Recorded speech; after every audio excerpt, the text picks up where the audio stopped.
पधारे हुए हैं, मैं उन्हें निमंत्रण देता हूं, उन्हें आमंत्रित करता हूं तो माइक पर आएँ और अपने विचार से हम सबको अवगत कराएं।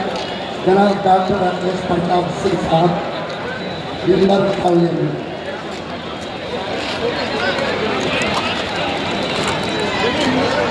इमारत सरिया के सदर और मंच पर उपस्थित कांग्रेस पार्टी, राष्ट्रीय जनता दल और इंडिया गठबंधन के सभी सम्मानित नेता और कार्यकर्ता साथीगण, गांधी मैदान के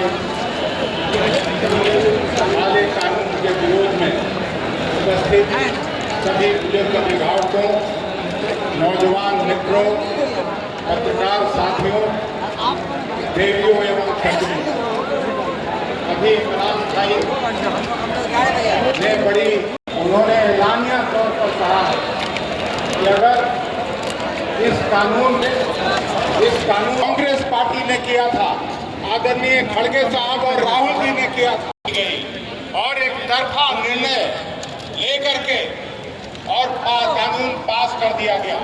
रात को 2 बजे मैं केवल और केवल यही कहने के लिए आपके बीच आया कि संसद में भले कानून पास हो गया, लेकिन अभी बिहार में चुनाव होना बाकी है। तेजस्वी प्रसाद यादव ने जिस तरह से आगे बढ़ के आपको वचन दिया है कि आप महागठबंधन की सरकार बनाइए, हम बिहार की सरजमीन पर यह कानून लागू नहीं होने देंगे।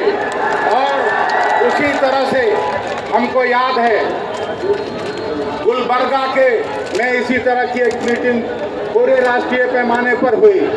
उसके बाद आज बिहार के गांधी मैदान ने ये दिखा दिया है कि आपकी इस लड़ाई को हम अंजाम तक पहुंचाएंगे। कांग्रेस का एक एक कार्यकर्ता और नेता इस लड़ाई में शामिल है और हमेशा आगे खड़ा मिलेगा। इन्हीं चंद बातों के साथ फिर से इमारत सरिया के सदर को हृदय से धन्यवाद देता हूं, जिन्होंने आप सभी को इकट्ठा करके हम लोगों को अपनी आशाओं को